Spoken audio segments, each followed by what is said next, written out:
हर त्योहार के पीछे कोई ना कोई कहानी छिपी होती है। ऐसी ही एक कहानी है नरक चतुर्दशी की।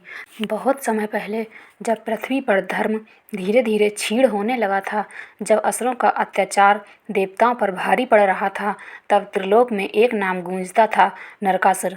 नरकासुर असुरराज हिरण्याक्ष का वंशज था और उसने अपनी तपस्या से भगवान ब्रह्मा से वरदान पाया था कि उसे कोई देवता, दानव या पुरुष मार नहीं सकेगा। ब्रह्मा ने उसे यह वर दिया, परंतु चेताया, हे पुत्र, अहंकार का मार्ग विनाश का मार्ग है। परंतु अहंकार ही तो नरकासुर की पहचान बन गया।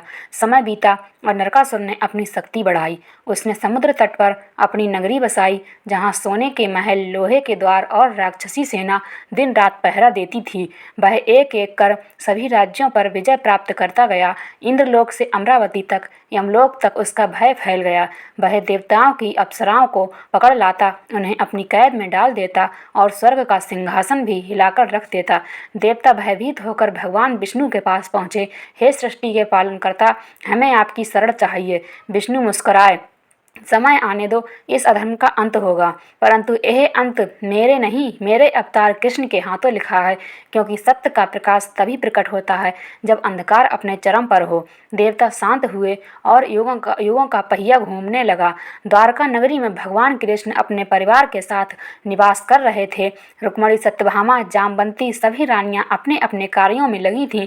एक दिन इंद्र स्वयं कृष्ण के द्वार पर पहुंचे। इंद्र बोले, हे माधव, असुर नरकासुर ने मेरी पुत्री उषा सहित 16,000 देवकन्याओं को बंदी बना लिया है। उसने स्वर्ग की शोभा छीन ली है। कृपा कर धर्म की रक्षा करें। सत्यभामा ने यह सुना तो उनके नेत्रों में अग्नि चमक उठी। स्वामी, ऐसी निर्दोष कन्याओं को कष्ट देने वाला जीवित नहीं रहना चाहिए। मुझे साथ लेकर चलिए, मैं भी इस अन्याय का अंत देखना चाहती हूँ। कृष्ण ने मुस्कुराकर कहा, सत्यभामा, आज तुम केवल मेरी अर्धांगिनी नहीं, बल्कि शक्ति स्वरूपा देवी भूमि देवी का रूप लेकर चलोगी, क्योंकि नरकासुर तुम्हारा ही पुत्र है और पुत्र का अंत माता के हाथों ही होगा।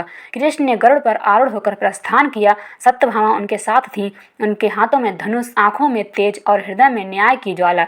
जैसे ही वे नरकासुर की नगरी प्रागज्योतिषपुर पहुंचे, असुरों की सेना ने मार्ग रोक लिया। आकाश में अग्निबाणों की वर्षा होने लगी। धरती कांप उठी, समुद्र गरजने लगा। कृष्ण ने अपना सुदर्शन चक्र घुमाया। सेना के सैकड़ों योद्धा पल भर में राख बन गए। सत्यभामा ने धनुष उठाया और असुरों के मुख्य सेनापति मुर को मार गिराया। युद्ध कई घंटों तक चला और अंततः नरकासुर स्वयं रणभूमि में आया। नरकासुर बोला, हे कृष्ण, मैंने सुना था तुम धर्म के रक्षक हो, पर आज तुम युद्ध भूमि में आए हो। क्या तुम भी मुझसे भयभीत हो? कृष्ण हंसे, जो सत्य के मार्ग पर चलता है उसे भय कैसा? तुम्हारे अत्याचारों ने पृथ्वी का संतुलन बिगाड़ दिया है। भयंकर युद्ध आरंभ हुआ। धरती थर्राने लगी, बादल बिजली से गूंजने लगे। नरकासुर ने एक शक्तिशाली बाण चलाया जो कृष्ण के वक्षस्थल में लगा। कृष्ण थोड़ी देर के लिए मूर्छित हुए। सत्यभामा ने यह देखा, उनका क्रोध अग्नि बन गया। उन्होंने अपने धनुष से एक तेजस्वी बाण छोड़ा जो सीधे नरकासुर के हृदय में जाकर लगा। नरकासुर गिर पड़ा। उसके अंतिम शब्द थे, हे माँ भूमि देवी, मुझे क्षमा करना। मेरी मृत्यु के दिन जो कोई स्नान और दीपदान करेगा उसे नरक का भय न रहे। कृष्ण ने मुस्कुराकर कहा, तथास्तु। और तभी आकाश से फूलों की वर्षा होने लगी। उस दिन से यह दिवस जब नरकासुर का अंत हुआ, नरक चतुर्दशी कहलाया। यह दिन दीपावली से एक दिन पहले आता है। लोग इस दिन प्रातःकाल स्नान करते हैं, तिल और तेल से अभ्यंग स्नान, जो शरीर की शुद्धि और आत्मा की पवित्रता का प्रतीक है। संध्या में दीप जलाकर यमराज को समर्पित किया जाता है, ताकि जीवन में पापों से मुक्ति मिले और मृत्यु के बाद नरक का भय न रहे।